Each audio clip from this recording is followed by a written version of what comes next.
इस दिन बृहस्पतिवेश्वर महाराज की पूजा होती है।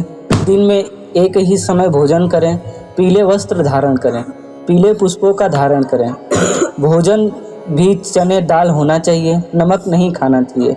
पीले रंग का फूल, चने की दाल, पीले कपड़े तथा पीले चंदन का पूजा करना चाहिए। पूजे के पश्चात कथा सुननी चाहिए। इस व्रत के करने से बृहस्पति जी अति प्रसन्न होते हैं तथा धन और विद्या का लाभ होता है।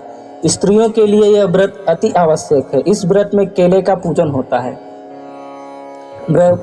भगवान बृहस्पति का व्रत कथा। प्राचीन समय की बात है। भारत में एक राजा राज्य करता था। वह बड़ा प्रतापी तथा दानी था। वह नित्य प्रति मंदिर में भगवत दर्शन करने जाता था। वह ब्राह्मण और गुरु की सेवा किया करता था। उसके द्वार से कोई भी याचक निराश होकर नहीं लौटता था। वह प्रत्येक गुरुवार को व्रत रखता एवं पूजा करता था। हर दिन गरीबों की सहायता करता था, परंतु यह सब बातें उसकी रानी को अच्छी नहीं लगती थी। वह न व्रत करती थी और न किसी को एक पैसा का दान करती थी। वह राजा को भी ऐसा करने से मना किया करती थी। एक समय की बात है कि राजा शिकार खेलने वन को चले गए। घर पर रानी और दासी थी। उस समय गुरु बृहस्पति साधु का रूप धारण करके राजा के दरवाजे पर भिक्षा मांगने के लिए आए। साधु ने रानी से भिक्षा मांगी तो वो कहने लगी कि हे साधु महाराज, मैं दान पुण्य से तंग आ गई हूँ। इस कार्य के लिए तो मेरे पति देव ही बहुत हैं।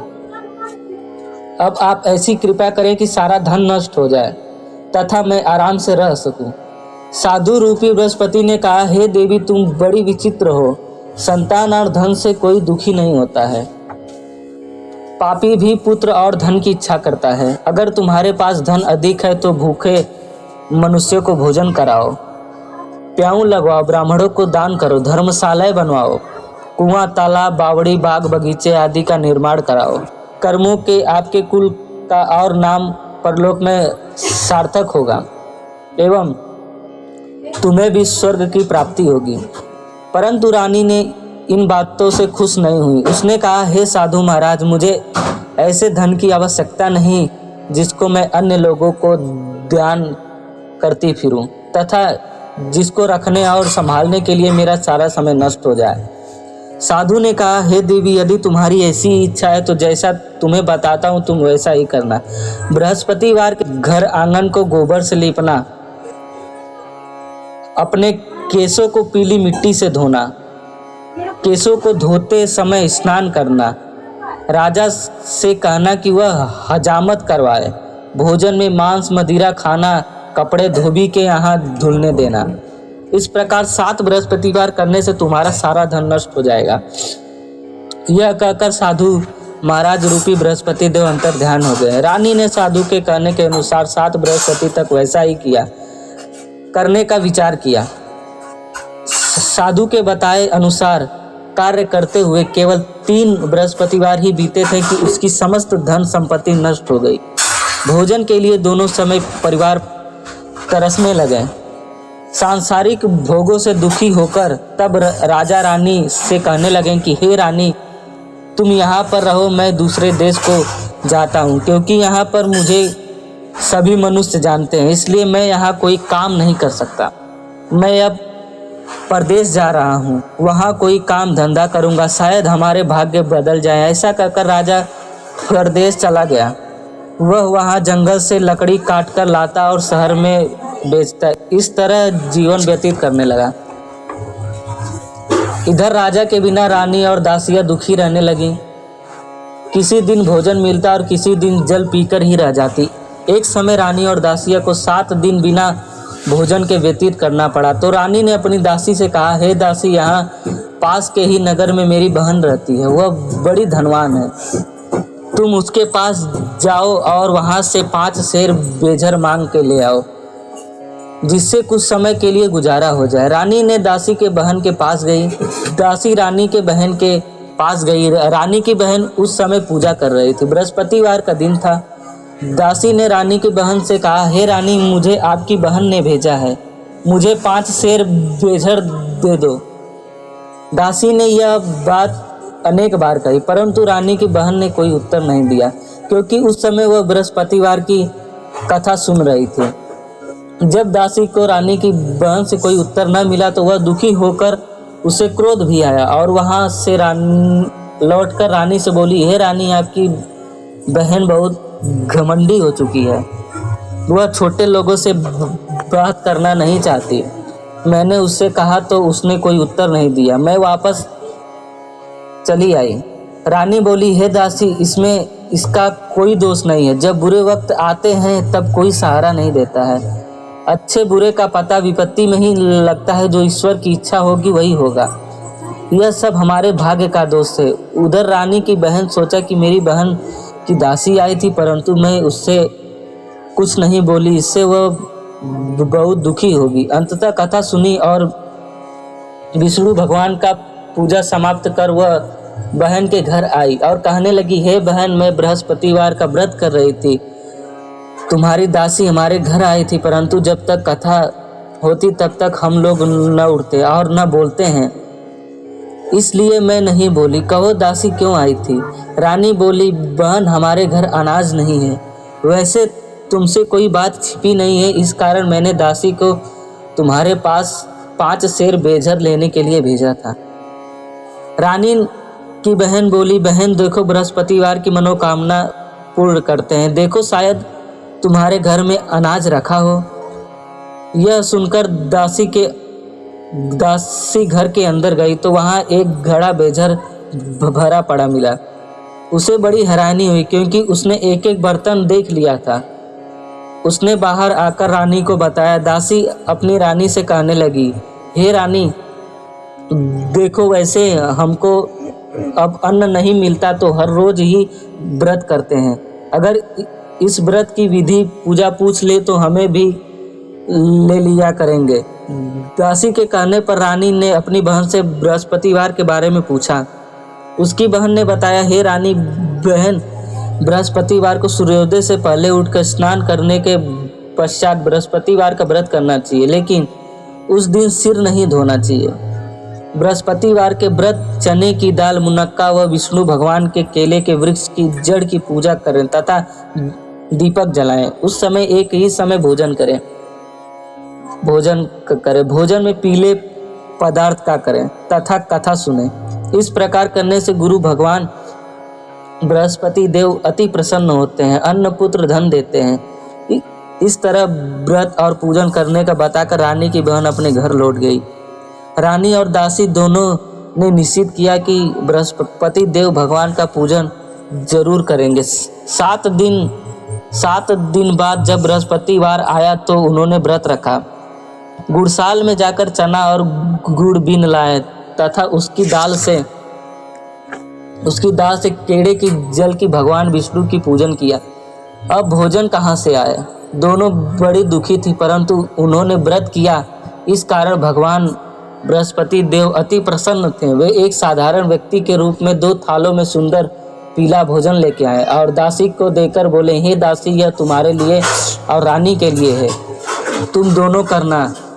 दासी भोजन पाकर बड़ी प्रसन्न हुई और रानी से बोली, रानी भोजन कर लो। रानी भोजन आने के बाद कुछ पता नहीं था, इसलिए वह दासी से बोली, जा तू भी भोजन कर, क्योंकि तू हमारी व्यर्थ में हंसी उड़ाती है। दासी एक व्यक्ति अभी भोजन दे के गया। रानी कहने लगी कि वह भोजन तेरे लिए ही दिया है, तू ही भोजन कर। दासी ने कहा, वह व्यक्ति हम दोनों के 2 थालों में भोजन दे के गया है, इसलिए मैं और अपने हाथों अपने दोनों ही साथ साथ भोजन करेंगे। फिर दोनों ने गुरु भगवान को नमस्कार किया और भोजन प्रारंभ किया।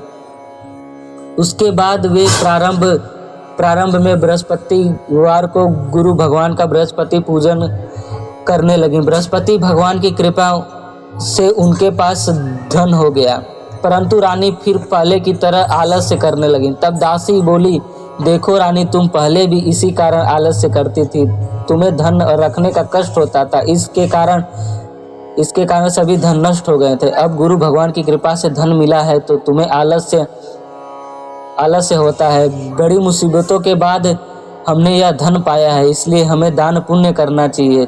तुम भूखे मनुष्यों को भोजन कराओ, प्याऊ लगवाओ ब्राह्मणों को दान करो, कुआं तालाब बावड़ी आदि निर्माण कराओ, मंदिर पाठशालाएं बनवाओ, बनाकर दान करो, कुंवारी कन्याओं का विवाह कराओ, धन को शुभ कार्यों में खर्च करो, जिससे तुम्हारी कुल और यश बढ़ेगी, स्वर्ग प्राप्त होगा, पृथ्वी प्रसन्न होगी। दासी की बात मानकर रानी ने इसी प्रकार से कर्म प्रारंभ किए, जिससे उनका काफी यश फैला। एक दिन रानी और दासी आपस में विचार करने लगी कि राजा किस दशा में होंगे, उनकी कोई खोज खबर नहीं है। भगवान विष्णु से उन्होंने प्रार्थना की कि भगवान ने रात्रि में राजा को स्वप्न में कहा, हे राजा उठ, तेरी रानी तुझको याद करती है, अब अपने देश लौट जा। राजा प्रातः काल उठकर जंगलों में लकड़ियां काट कर लाने के लिए जंगल की ओर चल पड़ा। जंगल में गुजरते हुए सोचने लगा कि रानी की गलती से कितने दुख भोगना पड़ा, राजपाट छोड़कर उन्हें जंगल में आकर रहना पड़ा, जंगल से लकड़ियां काटकर उन्हें बेचकर गुजारा करना पड़ा। उसी समय बृहस्पतिवार एक साधु का रूप धारण कर आए और बोले राजा के पास आकर बोले, हे लकड़हारे, तुम इस सुनसान जंगल में किस चिंता में बैठे हो, मुझे बताओ। यह सुनकर राजा के नेत्रों में जल भर आया और साधु के वंदना कर बोले, हे प्रभु, आप सब कुछ जानने वाले हैं। इतना कहकर राजा ने साधु को संपूर्ण कहानी सुनाई। महात्मा के स्वभाव से दयालु होते हैं। वे राजा से बोले, हे राजा, तुम्हारी पत्नी बृहस्पति देव के प्रति अपराध किया था, जिसके कारण तुम्हारी यह दशा हुई है। अब तुम किसी प्रकार की चिंता मत करो, भगवान तुम्हें पहले से ही अधिक धन देंगे और तुम्हारी पत्नी बृहस्पतिवार का व्रत करना प्रारंभ कर दिया है। अब तुम भी बृहस्पतिवार का व्रत करके चने, दाल और गुड़ जल को लोटे में डालकर केले के पेड़ पर भगवान विष्णु का पूजन करो, फिर कथा सुनो, भगवान तुम्हारी सब मनोकामना पूरी करेंगे। साधु को प्रसन्न देखकर राजा बोला, हे प्रभु, मुझे लकड़ी बेचकर इतना पैसा भी नहीं बचता कि मैं जिससे भोजन करने के उपरांत कुछ बचा सकूं। मैंने रात्रि में अपने रानी का व्याकुल देखा, मेरे पास कोई साधन नहीं है जिससे समाचार जान सकूं। फिर बृहस्पतिवार की कौन सी कहानी कहूँ या सुनूं,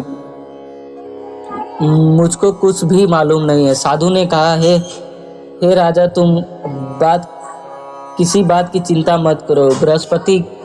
बृहस्पतिवार के दिन तुम रोजाना की तरह लकड़ियां लेकर शहर जाओ, तुम्हें रोज से दुगना धन प्राप्त होगा, जिससे तुम भली भांति भोजन कर लोगे तथा बृहस्पति भगवान की पूजा सामान ला सकोगे। बृहस्पतिवार की कथा इस प्रकार है। प्राचीन काल में एक बहुत निर्धन ब्राह्मण रहता था। इसके कोई संतान नहीं थी। वह नित्य पूजा पाठ करता था। इसकी पत्नी बहुत ही मलिनता के साथ रहती थी। वह न स्नान करती थी, न ही किसी देवता की पूजन करती थी। प्रातः काल सर्वप्रथम उठकर भोजन करती थी, बाद में कोई अन्य कार्य करती थी। ब्राह्मण देवता बहुत दुखी रहते थे। पत्नी को बहुत समझाते थे, किंतु उसका कोई परिणाम न निकलता। भगवान की अनुकंपा से एक समय ब्राह्मण की पत्नी गर्भवती हुई। 10वें महीने एक सुंदर कन्या को जन्म दिया। निर्धन ब्राह्मण कन्या के जन्म से बहुत दुखी हुआ। धीरे धीरे ब्राह्मण कन्या की बड़ी होने लगी। बचपन में ही उस कन्या को रुचि भगवान विष्णु के पूजा पाठ में थी। वह प्रातः उठते ही स्नान आदि करके भगवान विष्णु की पूजा करने में मंदिर जाती थी। बृहस्पतिवार को व्रत करके विधिवत पूजा पाठ करती थी। पूजा पाठ के बाद वह पढ़ने के लिए पाठशाला जाती थी। घर से चलते हुए मुट्ठी भर जौ साथ ले जाती थी और पाठशाला के रास्ते में थोड़े थोड़े जौ छींटती जाती थी। जब वह पाठशाला से लौटती तो वह जौ के दाने सोने में बदले हुए थे। लड़की सभी सोने के दाने बीन लेती थी। एक दिन वह सोने के दानों को साफ कर रही थी कि उसके माँ ने कहा, बेटी, सोने के दाने साफ करने के लिए सोने का सूप भी होना चाहिए। अगले दिन बृहस्पतिवार का दिन था।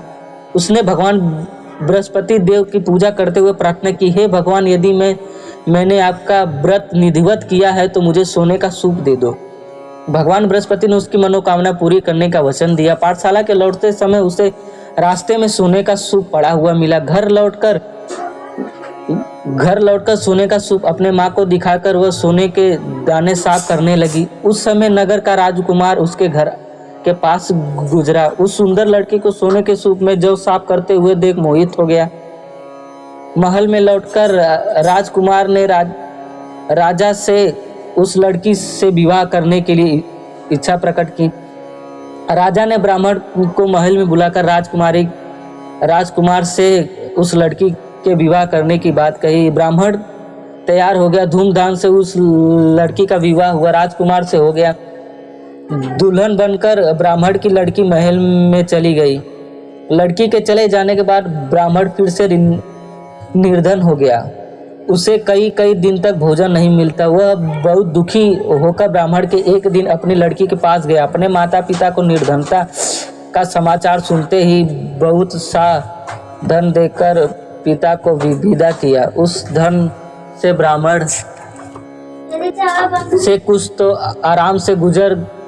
कुछ दिन आराम से गुजर गए, लेकिन जल्दी ही फिर भूख से मरने की हालत हो गई। ब्राह्मण अपनी लड़की से धन लेने के लिए फिर महल में पहुंचा। लड़की से पिता ने बुरी हालत देखकर कहा, पिताजी आप कब तक मुझसे धन लेकर अपने जीवन यापन करेंगे? आप कोई ऐसा उपाय क्यों नहीं करते जिससे आपका घर धन संपत्ति से भर जाए? ब्राह्मण ने कहा, मैंने तेरी माँ को बहुत समझा लिया, पर उसकी समझ में कुछ नहीं आता। उसका फुहड़पन नष्ट हो तो घर की निर्धनता भी दूर हो जाए। तब कुछ सोच समझकर लड़की ने पिता से कहा, पिताजी आप कुछ दिनों के लिए माँ को मेरे पास छोड़ जाओ। तब कुछ सोचकर ब्राह्मण की पत्नी लड़की के पास महल छोड़ आया। लड़की ने अपनी माँ से कहा, माँ तुम कल प्रातः उठकर स्नान करके भगवान बृहस्पतिवार विष्णु जी की पूजा अवश्य करना। पूजा करने से तुम्हारी निर्धनता अवश्य दूर हो जाएगी। लेकिन उसकी माँ ने उसकी कोई बात नहीं मानी। तब वो क्रोधित होकर लड़की ने अपनी माँ को एक कक्ष में बंद कर दिया। सूर्योदय के समय माँ को उठाकर जबरदस्ती उसे स्नान करवाया और फिर मंदिर ले जाकर भगवान बृहस्पति की पूजा कराई।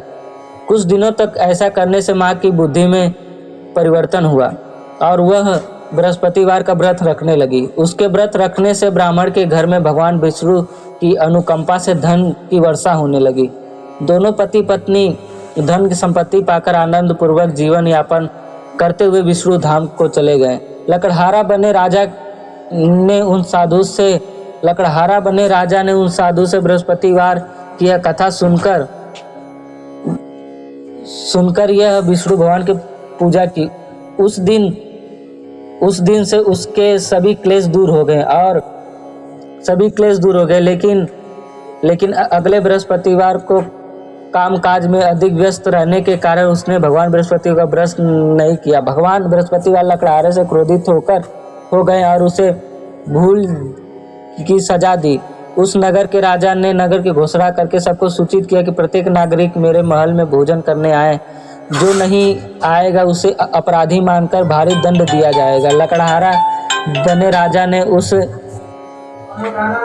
उस नगर के राजा को घोषणा तो सुनी, लेकिन जंगल में लकड़ी काटकर लाने और उन्हें बेचने में देर हो जाने के कारण वह समय पर महल में भोजन करने नहीं जा सका।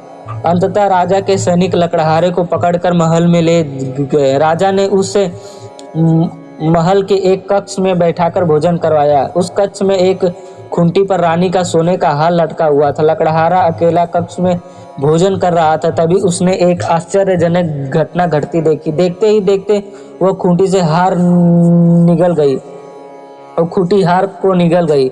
थोड़ी देर बाद राजा ने हार को गायब देखा तो लकड़हारा के कारावास में डलवा दिया। लकड़हारा मन ही मन अपने भाग्य को कोसने लगा।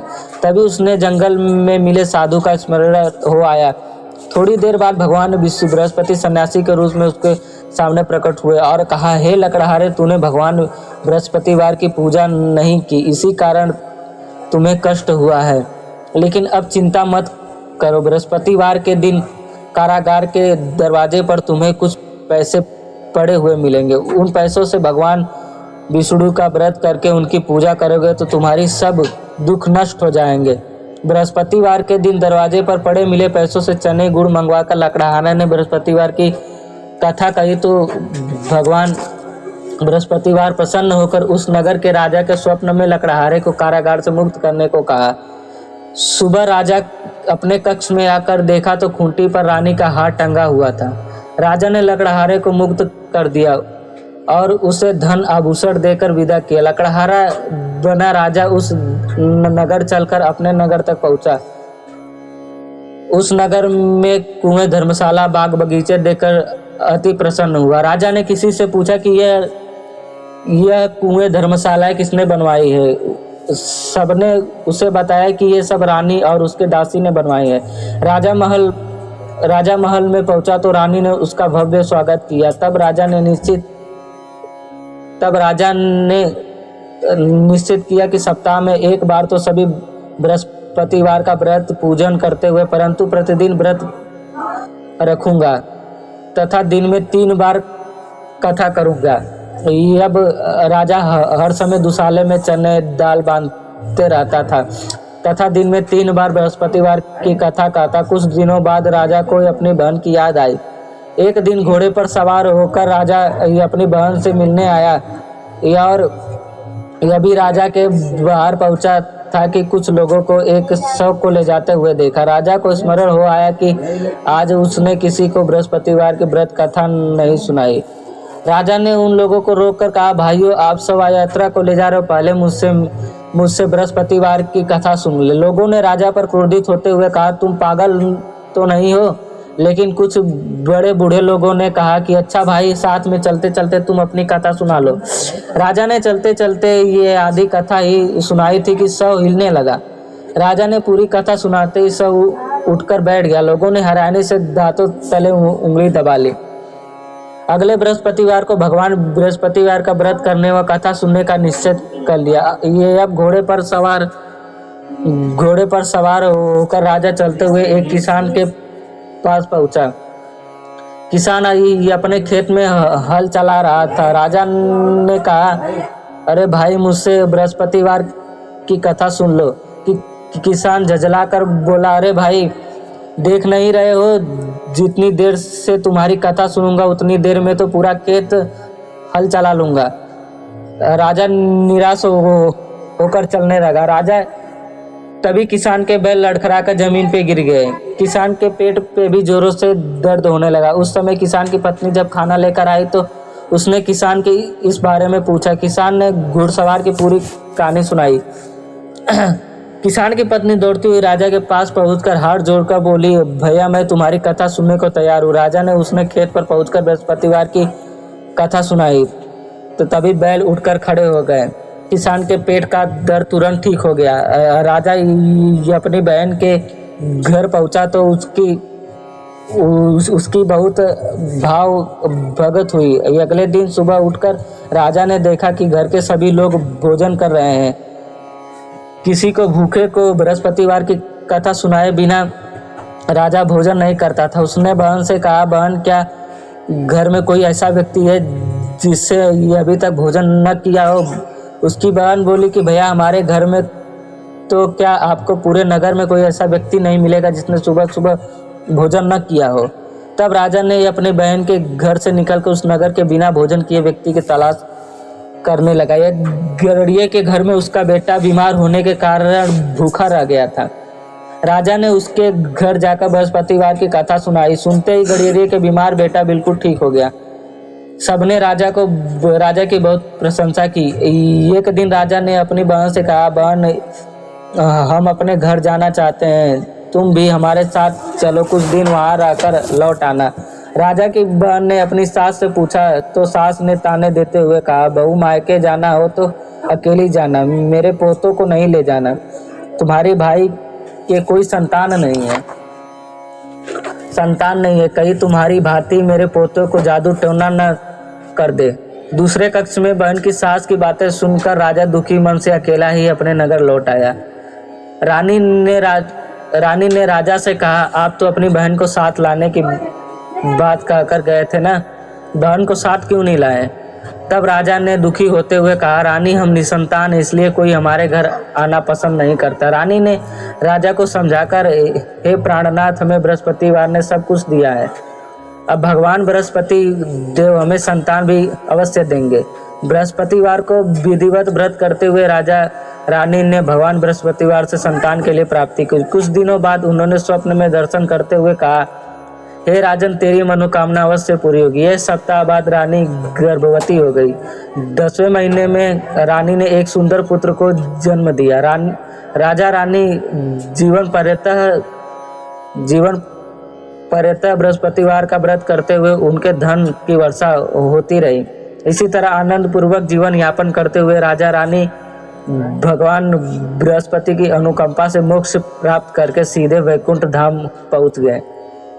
बृहस्पतिवार को विधिवत व्रत करके जो स्त्री पुरुष भगवान विष्णु की पूजा करते हैं, भगवान उनकी सभी मनोकामनाएं पूरी करते हैं।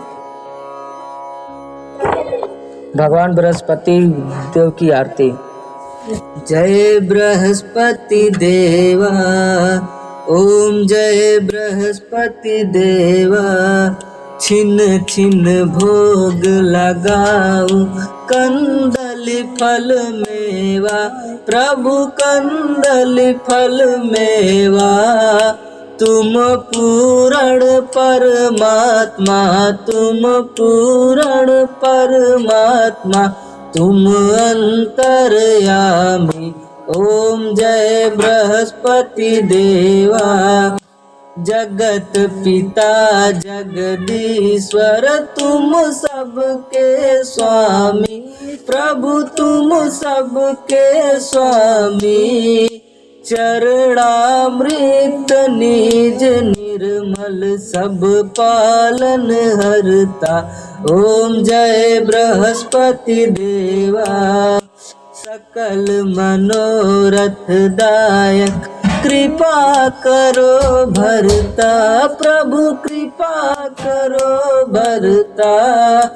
तन मन धन सब अर्पण जो जन शरण परे, प्रभु जो जन शरण परे। प्रभु प्रकट तब हो कर आकर द्वार खड़े, प्रभु आकर द्वार खड़े। दीन दयाल दया निधि के भक्तन के हितकारी। ओम जय बृहस्पति देवा।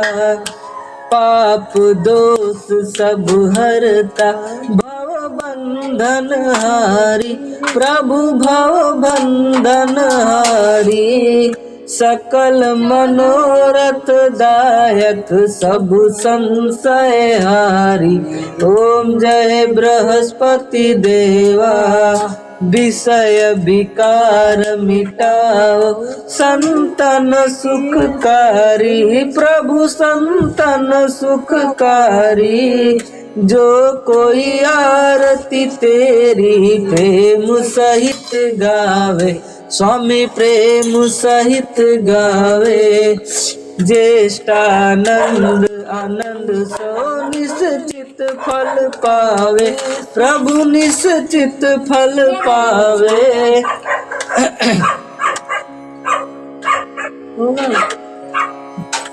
भगवान जगदीश जी की आरती। भगवान जगदीश जी की आरती।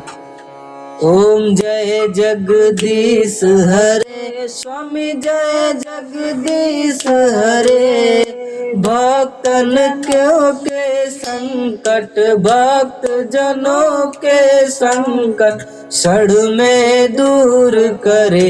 ओम जय जगदीश हरे।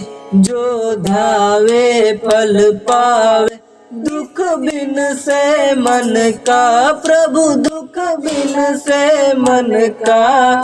सुख संपत्ति घर आवे, सुख संपत्ति घर आवे। कष्ट मिटे तन का।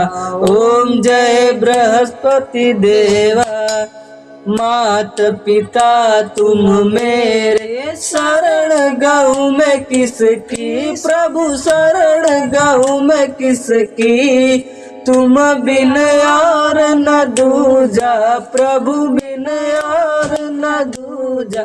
आस करूं मैं किसकी। ओम जय जगदीश हरे। तुम पूर्ण परमात्मा, तुम अंतर्यामी, प्रभु तुम अंतर्यामी। पार ब्रह्म परमेश्वर, पार ब्रह्म परमेश्वर, तुम सबके स्वामी।